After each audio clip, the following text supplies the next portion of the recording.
जब कब्र में हम जाएंगे वहां तो मोबाइल नहीं होगा कि हम टॉर्च जला लें, वहां तो कोई एसी पंखा नहीं लगा होगा।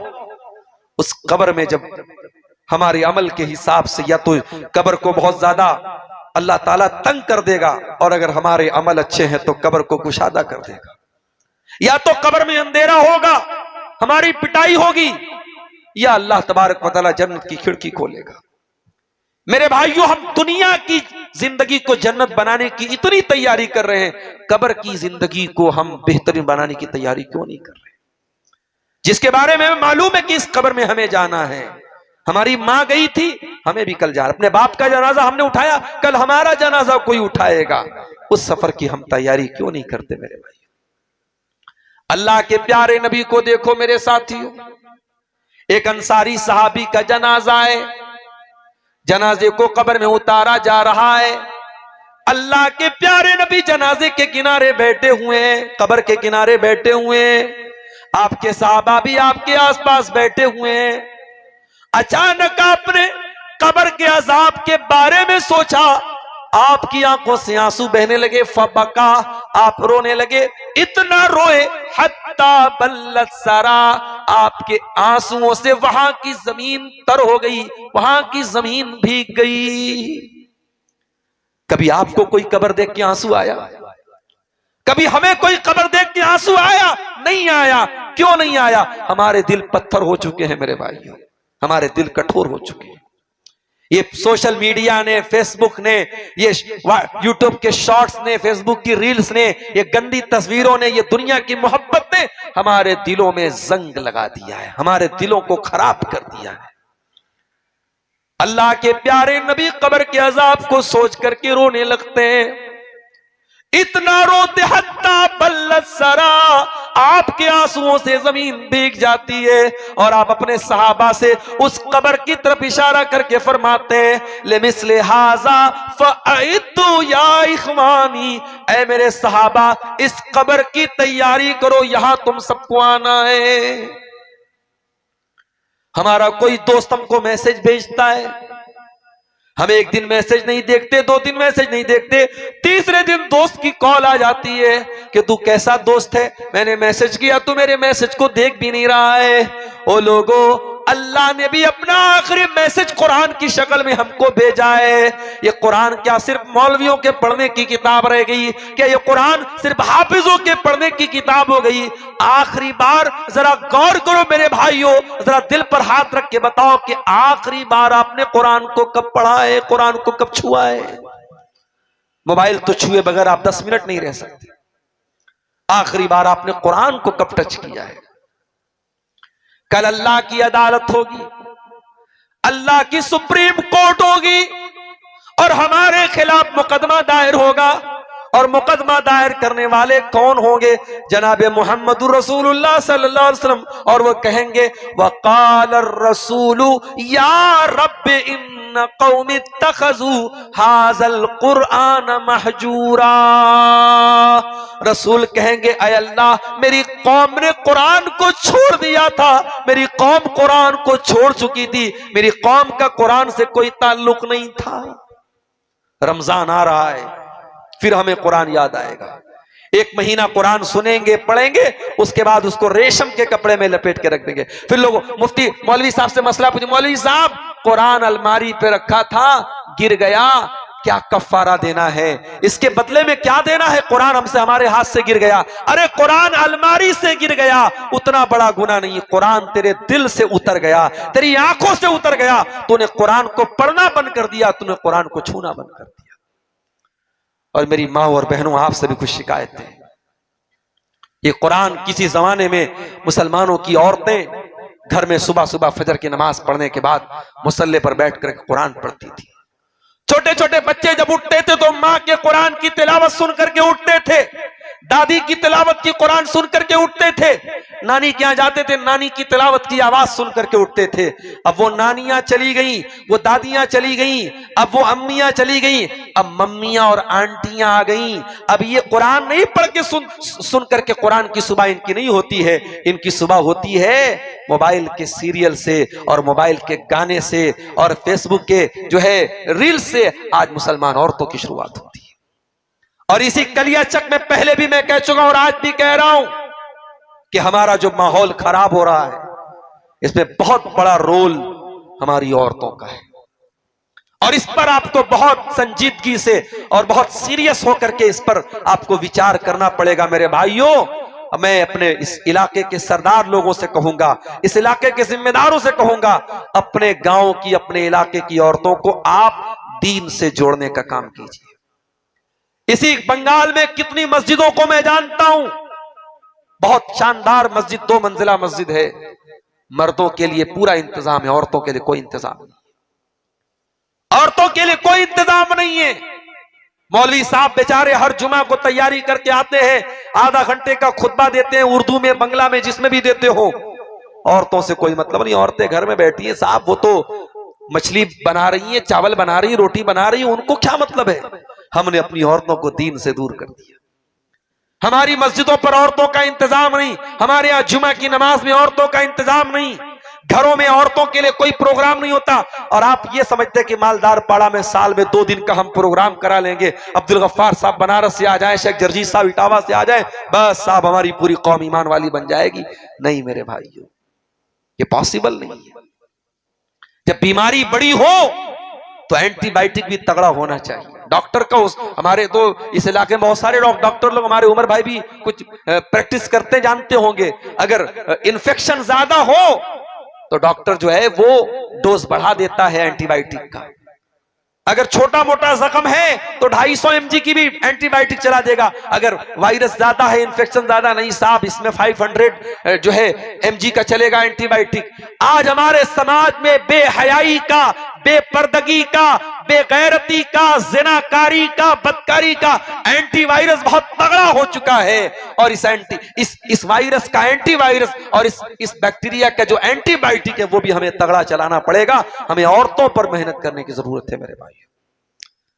मैं चाहता हूं कि आपके इस मालदार पाड़ा की कुछ लड़कियां ऐसी भी बने जो आलिमा बने, कहीं से भी पढ़ाई कर सकती हैं।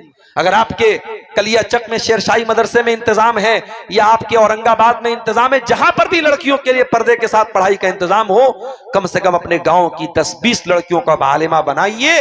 और वो लड़कियां जब आलिमा बन करके आए तो घरों में औरतों को वो बेदार करें, घरों में छोटे छोटे प्रोग्राम हो, और हर मस्जिद में जो जामा मस्जिद है जहां जुमा होता है वहां औरतों का इंतजाम हो। तो मेरे भाइयों कुछ परिवर्तन आएगा, कुछ तब्दीली आएगी। जब आप एंटीबायोटिक को तगड़ा करेंगे तब बैक्टीरिया खत्म होगा। आपकी औरतों को दीन से दूर करने के लिए बहुत लंबी चौड़ी प्लानिंग की जा चुकी है। कुरान कहता है वज़कुरना मा युतला फी बुयूतिकुन्ना मिन आयातिल्लाहि वल हिकमा। ऐ नबी की औरतों, तुम्हारे घरों में कुरान पढ़ा जाता है, तुम्हारे घरों में हदीस पढ़ी जाती है। ऐ नबी की औरतों, तुम कुरान को याद किया करो, तुम हदीस को याद किया करो। आज हमारे यहाँ कौन औरत है जो कुरान को याद करती है, जो हदीस को याद करती है? नबी के दौर में औरतें कुरान को याद करती थी, हदीस को याद करती थी। हमारे प्यारे नबी की जो बीवियां थी, जो हम सब की माएं थी, ओ मेरी प्यारी माँ बहनों, कभी मौका मिले फेसबुक की दुनिया से बाहर निकल करके जरा अम्मा आयशा की जिंदगी के बारे में कुछ सुन लेना, पढ़ लेना। यूट्यूब पर मेरा बयान है सीरत उम्महातुल मोमिनीन के नाम से, नबी की तमाम बीवियों के जीवन पर मैंने थोड़ी थोड़ी रोशनी डाली है। आधा घंटे का लेक्चर है, हो सके तो मेरी प्यारी माँ बहनों टाइम निकाल करके सुन लेना। इन औरतों ने कितनी कुर्बानियां दी है दीन के लिए, कितनी कुर्बानियां दी। मैं कभी कभी हैरान हो जाता हूं, भाई नमाज पढ़ते हम और आप, नमाज कभी कभी छूट भी जाती है, बाद में हम लोग कज़ा करते हैं। अच्छा, जब कज़ा करते हैं तो फिर कभी ऐसा भी होता है कि हम फर्ज पढ़ लेते हैं, सुन्नत नहीं पढ़ते। अरे यार अब तो कज़ा हो गई, चलो जोहर की 4 रकात पढ़ लेते हैं। ये होता है ना, आमतौर से यही होता है, लोग कज़ा करते हैं सुन्नत की नहीं। हालांकि सुन्नत की भी कज़ा करनी चाहिए। जो सुन्नतें मुअक्कदा, जैसे जोहर अगर आपकी छूट जाए तो जोहर के पहले 4 रकात और जोहर के बाद 2 रकात, ये सुन्नत है। जब आप जोहर छूट जाए तो ये भी पढ़िए आप। और फजर की तो हर हाल में पढ़नी चाहिए। अगर फजर की नमाज किसी वजह से छूट जाए, जानबूझ के नहीं छोड़ना है। अगर नींद नहीं खुल पाई और आप नहीं उठ पाए टाइम से, समय से, मान लीजिए 5 बजे आपके यहाँ अजान है और आपकी नींद खुल रही है 6 बजे, अब आप उठे, अगर नापाक है तो जल्दी से गुस्ल कर लीजिए, अगर पाक है तो बाथरूम में जाइए, तहारत वगैरह करने के बाद वजू कीजिए और जितना जल्दी मुमकिन हो फजर की नमाज पढ़िए। और जब आप फजर की कज़ा करेंगे तो पहले 2 रकात आप सुन्नत पढ़ेंगे और फिर 2 रकात फर्ज पढ़ेंगे। यही तरीका है। जो भी नमाज छूटे आप सुन्नत भी पूरी करेंगे। लेकिन प्रैक्टिकल में बात आपको बताऊं कि कभी कभी ऐसा होता है, अगर जोहर के टाइम मान लो मैं ट्रेन पे था, आजकल ट्रेन में माहौल ऐसा हो गया नमाज पढ़ने का नहीं हिसाब बन पाता है। अब बाद में हमको जोहर पढ़नी है तो आदमी सोचता है यार अब 4 रकात जोहर की फर्ज पढ़ना है, उसके पहले की सुन्नत पढ़ना है। आदमी सिर्फ फर्ज पढ़ लेता है, सुन्नत छोड़ देता है, ये सोच करके चलो फर्ज तो पढ़ लिया, सुन्नत नहीं पढ़ा, क्या मसला है। लेकिन मैं आपको एक हदीस सुनाने जा रहा हूं। यह हदीस कौन रिवायत कर रहा है? अल्लाह के नबी की बीवी हजरत उम्मे हबीबा रजी अल्लाह ताला। उम्मे हबीबा कहती हैं, सही मुस्लिम की रिवायत है, मालदार पाड़ा के लोगों जरा गौर से सुनना। उम्मे हबीबा कहती हैं, ये कौन उम्मे हबीबा? ये हजरत मुआविया की बहन है, ये अबू सुफियान की बेटी है, ये अल्लाह के प्यारे नबी की बीवी और हम सबकी मां है। ये कहती है मैंने अल्लाह के नबी को फरमाते हुए सुना है, जो दिन रात में 12 रकात नमाज पढ़ता है, बनल्लाहु लहू बैतन फिल जन्ना, अल्लाह ताला उसके लिए जन्नत में एक महल बनाता है। ये 12 रकात कौन सी नमाज है? अब जरा उंगली उठाइए, कैलकुलेट कीजिए। 2 रकात हो गई आपकी फजर में सुन्नत, और जोहर के पहले 4 रकात सुन्नत। अब ये 4 रकात आप एक साथ भी पढ़ सकते हैं और 2-2 करके अलग भी पढ़ सकते हैं। 2-2 करके अलग पढ़ना ज्यादा बेहतर है। और जोहर के बाद 2, तो जोहर में टोटल 6 हो गई और फजर में 2, 6 2 8, 2 आपकी मगरिब में हो गई और 2 इशा में हो गई। मगरिब में 2 मगरिब के बाद और इशा में 2 इशा के बाद। असर में कोई सुन्नत नहीं है। ये टोटल 12 रकात है। अल्लाह के नबी फरमाते हैं, जो ये 12 रकात नमाज पाबंदी से पढ़ेगा, अल्लाह ताला जन्नत में उसके लिए महल बनाएगा। आज अगर आपको कलियाचक के किसी बड़े एरिया में जमीन मिल जाए, फ्री में रहने को घर मिल जाए, तो आप तो अपनी किस्मत पर नाश करेंगे। अगर आपको किसी बड़े शहर में, पटना में, कलकत्ता में, मुंबई में, बड़े इलाके में आपको महल मिल जाए, बंगला मिल जाए, तो आपको करोड़ों की दौलत मिल गई। यहां अल्लाह के नबी मुंबई के बांद्रा में आपको महल नहीं दिला रहे, कलकत्ता में शाहरुख खान के फ्लैट के जैसा आपको फ्लैट दिलाने की बात नहीं हो रही है। यहां अल्लाह के प्यारे नबी तो आपको जन्नत में महल दिला रहे हैं। और जन्नत तो वो जगह है मेरे प्यारे साथियों, अल्लाह के नबी फरमाते हैं, लमौज़िउ सौतिन फिल जन्नति खैरुम मिनद दुनिया व मा फीहा, कि जन्नत में एक कोड़ा रखने की जगह दुनिया की तमाम नेमतों से बेहतर है। एक कोड़ा कितना बड़ा होता होगा? 1 स्क्वायर फीट होता होगा, चलो 2 स्क्वायर फीट मान लो, यानी जन्नत में 2 स्क्वायर फीट एरिया दुनिया की तमाम दौलत से बेहतर है। उस जन्नत में अल्लाह के नबी कह रहे हैं आपको ये महल मिलेगा। क्या करना है? 5 टाइम की नमाज पढ़ना है और फर्ज के साथ साथ 12 रकात ये सुन्नत पढ़ना है। उम्मे हबीबा कहती हैं, जब से मैंने नबी से ये हदीस सुनी है, बड़े गौर से सुनना मेरी माँ और बहनों, उम्मे हबीबा औरत है, कहती है जब से मैंने ये हदीस सुनी है, मां तरक्तुहुन्ना, मैंने ये 12 रकात नमाज कभी नहीं छोड़ी है। मैं आज जब ये हदीस पढ़ता हूं कांप जाता हूं कि आज बड़े बड़े मर्दों के बस की बात नहीं कि ये 12 रकात नमाज के बारे में दावा करके कह दे मेरी कभी नहीं छूटी है। उम्मे हबीबा कहती है मेरी ये 12 रकात कभी नहीं छूटी। ईमान हो तो ऐसा हो, नबी की सुन्नत पर अमल करने का जज्बा हो तो ऐसा हो मेरे भाई। नबी के दौर की औरतें भी बड़ी शानदार होती थी। नबी के दौर में एक अंसारी साहबी अल्लाह के नबी के पास आते हैं, अरे अल्लाह के नबी, मैं अपनी बेटी के लिए रिश्ता तलाश कर रहा हूं, मेरी बेटी बहुत खूबसूरत है, पढ़ी लिखी है, मैं अपनी बेटी के लिए रिश्ता तलाश कर रहा हूं, कोई अच्छा रिश्ता हो तो बता दीजिए। अल्लाह के नबी ने कहा ठीक है हम बता देंगे। अल्लाह के नबी के सहाबा में एक सहाबी थे, उनका नाम था जुलैबीब रजी अल्लाह ताला अन्हु। जुलैबीब बहुत अच्छे, बहुत नेक इंसान थे, लेकिन गरीब आदमी थे।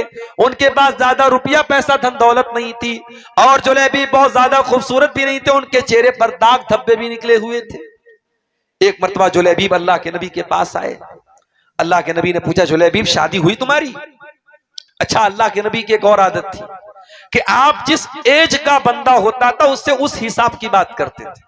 70 साल के बूढ़े से आप शादी की बात नहीं कर रहे हैं, लेकिन यह सामने 18-20 साल का जवान लड़का है तो अल्लाह के नबी उससे पूछ रहे शादी हुई तुम्हारी? जुलैबीब ने कहा नहीं अल्लाह के नबी शादी नहीं हुई मेरी। आपने कहा क्यों शादी नहीं हुई तुम्हारी? कहा अल्लाह के नबी कौन शादी करेगा मुझसे, मेरे पास न धन है, न दौलत है, न रुपया है, न पैसा है, और खूबसूरत भी नहीं हूं, मेरे चेहरे पर दाग धब्बे निकले हुए हैं, मुझसे कौन शादी करेगा? आपने कहा जुलैबीब तुम घबराओ नहीं, हम तुम्हारी शादी कराएंगे, अच्छा रिश्ता तुम्हारा कराएंगे। गौर से सुनना मेरे भाइयों, आप भी सुनना, मेरी माँ बहनों आप भी सुनना। समाज में बहुत सारे बिगाड़ तो हमारे शादी ब्याह की वजह से आ रहा है। इतनी रस्म और रिवाज हमने शादी ब्याह में पैदा कर दी है कि आज ऐसा लगता है कि मौलवी साहब जो निकाह पढ़ाते हैं बस निकाह पढ़ाने का काम ये दीन के हिसाब से होता है, बाकी शादी में कोई काम दीन के हिसाब से नहीं होता है, सारा सब समाज के हिसाब से होता है। अल्लाह के नबी ने जुलैबीब से कहा जुलैबीब हम तुम्हारी शादी कराएंगे।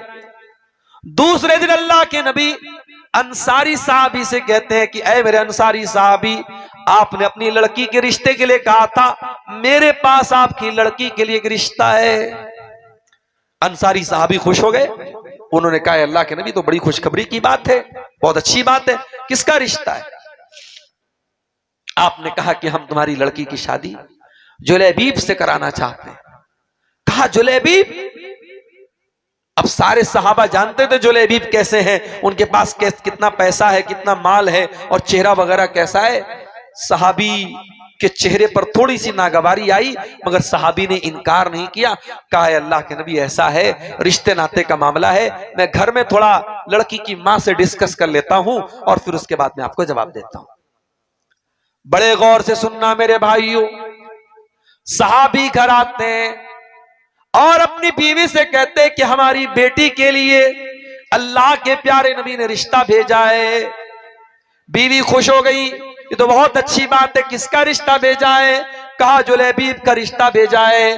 बीवी भी जुलैबीब को जानती थी, उसने कहा नहीं नहीं, हमारी बेटी इतनी खूबसूरत है, इतनी पढ़ी लिखी है, हम अपनी बेटी की शादी जुलैबीब से नहीं करेंगे। इतना अच्छा रिश्ता आया, हमने ठुकरा दिया, अब हम जुलैबीब से शादी करेंगे? हम नहीं करेंगे उससे शादी। लड़की की मां ने इनकार कर दिया। लड़की अंदर पर्दे से सारी बात सुन रही थी अपने मां बाप की। आई वो मां बाप के सामने, कहा है मेरी प्यारी अम्मी जान, ऐ मेरे प्यारे अब्बू जान, ठीक है आपको ये रिश्ता पसंद नहीं है, आपकी अपनी दलील है कि लड़का ज्यादा खूबसूरत नहीं है, ज्यादा कमाने वाला नहीं है, मगर आप ये सोचिए ये रिश्ता कौन पेश कर रहा है? जनाब मोहम्मद रसूलुल्लाह सल्लल्लाहु अलैहि वसल्लम। और अगर नबी ने ये रिश्ता भेजा है तो कुछ सोच समझ के भेजा होगा, जरूर ये रिश्ता हमारे हक में बेहतर है, तभी तो अल्लाह के नबी ने भेजा है। इसलिए मैं ये चाहती हूं कि ये रिश्ता रसूल ने भेजा है और रसूल का भेजा हुआ रिश्ता ठुकराना मुनासिब नहीं है। साहबी अल्लाह के नबी के पास आए, कहा अल्लाह के नबी मैं क्लियर बात बताता हूं आपको, रिश्ता मुझे भी पसंद नहीं था, मेरी बीवी को भी पसंद नहीं था, लेकिन मेरी बेटी ने कहा कि जब ये रिश्ता अल्लाह के रसूल पेश कर रहे हैं तो फिर रसूल का भेजा हुआ रिश्ता ठुकराना और उसको रिजेक्ट करना मुनासिब नहीं है। मेरी बेटी तैयार है। अल्लाह के नबी ने दुआ की, अल्लाहुम्मा सुब्बा अलैहा सब्बन नाफिया, ऐ अल्लाह इस बच्ची के ऊपर तू बरकतों की बारिश नाजिल फरमा, वला तजअल ऐशहा कद्दन कद्दा, और अल्लाह इस लड़की की जिंदगी में कभी मुश्किलात और परेशानियां ना आए। नबी दुआ दे रहे हैं। इसका मतलब यह हुआ कि अगर कोई लड़का या लड़की अच्छा काम करे, दीनदारी का काम करे, तो जो समाज के नेक लोग हैं उनको हौसला बढ़ाना चाहिए, उसको इनकरेज करना चाहिए, उसको दुआ देनी चाहिए। नबी ने दुआ दी उस लड़की को। लड़की की शादी जुलैबीब से हो जाती है। दोनों मियां बीवी हंसी खुशी जिंदगी गुजार रहे हैं। कुछ दिनों के बाद एक जंग होती है और जंग में अल्लाह के नबी जब जाते हैं, आपके सहाबा जाते हैं, तो उन सहाबे किराम में हजरत जुलैबीब भी तशरीफ ले जाते हैं। और जंग जब खत्म हो जाती है अल्लाह के प्यारे नबी अपने सहाबा से कहते हैं जो मेरे सहाबा शहीद हो गए जरा उनकी लाशों को इकट्ठा करो। सहाबा की लाशों को इकट्ठा किया जाने लगा। अल्लाह के नबी ने सारी लाशों को देखा, कहा ओ लोगों मैं सारी लाशों को देख रहा हूं लेकिन मुझे एक लाश नजर नहीं आ रही है, मुझे जुलैबीब नजर नहीं आ रहे। जब जुलैबीब जिंदा नहीं बचे तो जुलैबीब भी जरूर शहीद हो गए, जरा तलाश करो उनकी लाश कहां है। जब मैदान जंग में जब तलाश किया गया तो 20 दुश्मनों के बीच में अकेला जुलैबीब शहीद की हालत में पाए गए और उनके बदन पे सैकड़ों जख्म है तीर के तलवार के और 20 दुश्मनों के बीच में जुलैबीब शहीद थे। अल्लाह के प्यारे नबी ने कहा कि ये मेरा सहाबी है जुलैबीब। नबी ने अपने कंधे पर जुलैबीब को उठाया और कहा कि जुलैबीब को कब्र तक मैं लेके जाऊंगा। जुलैबीब को कोई जनाजे की चारपाई पे नहीं लेके जाया जाएगा, जुलैबीब नबी के कंधे पर जनाजे में जाएगा। और जब जुलैबीब रजी अल्लाह ताला अन्हु को अल्लाह के नबी ने कब्र में उतारा है और दुआ की कि अल्लाह मैं जुलैबीब से राजी था, तू भी इससे राजी हो जा। तो बड़े बड़े सहाबा कहते हैं कि हमारे दिल में यह तमन्ना पैदा हुई कि काश वो जनाजा हमारा होता और नबी ने वो दुआ हमारे लिए की होती। मेरे प्यारे साथियों, जुलैबीब के इंतकाल के बाद उनकी बीवी बेवा हो गई, विधवा हो गई। और हम जानते हैं समाज में विधवा औरत और बेवा औरत को कितनी मुश्किलात का सामना करना पड़ता है, मगर सहाबा कहते हैं कि और बेवा औरतों को तो दिक्कत आती थी, परेशानी आती थी, मगर जुलैबीब की बेवा को कभी हमने किसी दिक्कत में नहीं देखा। अल्लाह गैब से उसको रोजी देते थे और वो बेवा होने के बावजूद सदका खैरात बहुत ज्यादा करती थी। मेरे अजीजों, मेरी प्यारी माँ और बहनों, ये औरतें कहां चली गई? आज समाज से ये औरतें खत्म हो गई। आज हालात ये है, बाप तहज्जुद पढ़ता है, मां रात में दुआएं करती है और उस घर में जब शादी होती है लड़की ऐसा ड्रेस पहन करके शादी में आती है कि उसको अगर हम ये कहें कि वो ड्रेस पहन करके भी वो नंगी है तो गलत नहीं होगा।